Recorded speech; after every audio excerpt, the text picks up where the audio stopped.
আজকে আমি বানাচ্ছি আলুর বাটি চচ্চড়ি। আলু 3টে আলু নিয়েছি, নিয়ে এখানে আলুটাকে প্রথমে ছাড়িয়ে নিচ্ছি।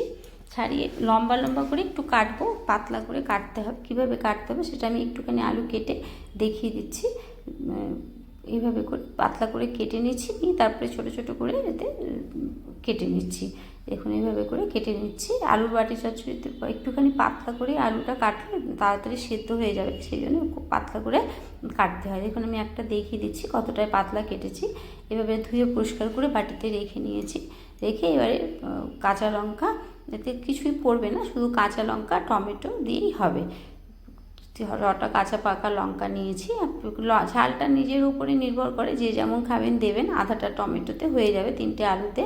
এখানে আর টমেটোটাকেও খুব টুকরো করে আমি কেটে নেব। আমার যদি ভিডিওটি আপনাদের পছন্দ হয় তাহলে আমার ভিডিওটিকে সাবস্ক্রাইব করে নেবেন, বেল আইকনটি প্রেস করে দেবেন, তাহলে যা ভিডিও আপলোড করব আপনাদের কাছে চলে যাবে। এভাবে টুকরো করে কেটে নিচ্ছি টমেটোটা। একটু লাইক করে দেবেন, কমেন্ট করে দেবেন, বন্ধুদের কাছে শেয়ার করে দেবেন। যদি ফেসবুক পেজ থেকে দেখেন তাহলে ফেসবুক পেজটি অবশ্যই ফলো করে নেবেন। এভাবে করে আলুটা দিয়ে দিলাম, দিয়ে কাঁচা লঙ্কা আর টমেটোটা দিলাম, দিয়ে এতে নুন দিলাম, চিনি দিলাম, চিনি আর হলুদ দিলাম।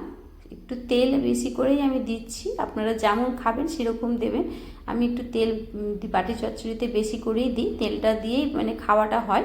আর এটা রুটির সাথেই কিন্তু খেতে ভালো লাগে, সকালে জল খাবার হোক বা রাত্রের খাবার হোক, এতে রুটির সাথে এটা ভীষণই ভালো লাগে খেতে।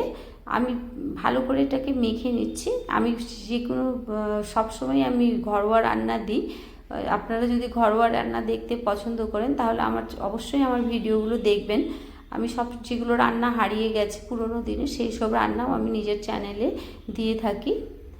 এভাবে করে একটুখানি জল দিয়ে দিলাম, জল দিয়ে তারপরে ঢেকে দিচ্ছি। একটু জল দিলে পরে আলুটা সেদ্ধ হতে থাকবে, তাহলে জলটা কড়াইয়ে ওটা লেগে যাবে না। দেখুন এভাবে বসিয়ে দিয়েছি, আর আঁচটা মিডিয়ামেই রেখেছি। মিডিয়াম আঁচে পুরো রান্নাটা হবে। একটু রান্নাটা হতে সময় লাগবে। জলটা রয়েছে, এবারে একটুখানি ঢেকে ঢাকনা খুলে নেড়ে দিলাম।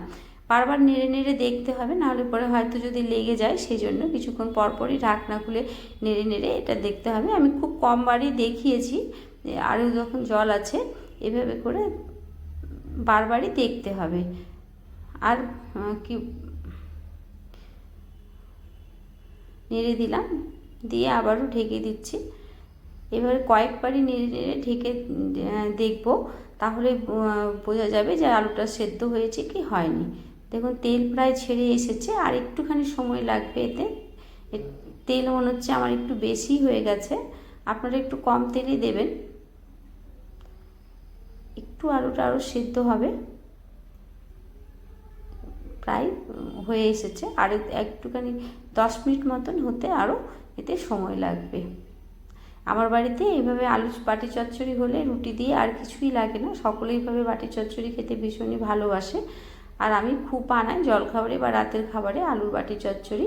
দেখুন প্রায় কমপ্লিট। এভাবে তেল পুরো ছেড়ে দিয়েছে, জলটা পুরোটাই শুকিয়ে গেছে, জল একটু থাকবে না, শুধু তেলটাই থাকবে। আরও 1-2 বার ঢাকনা দিয়ে সিমাচ করে রেখে দিলেই ব্যাস রেডি হয়ে যাবে আলুর বাটি চচ্চড়ি।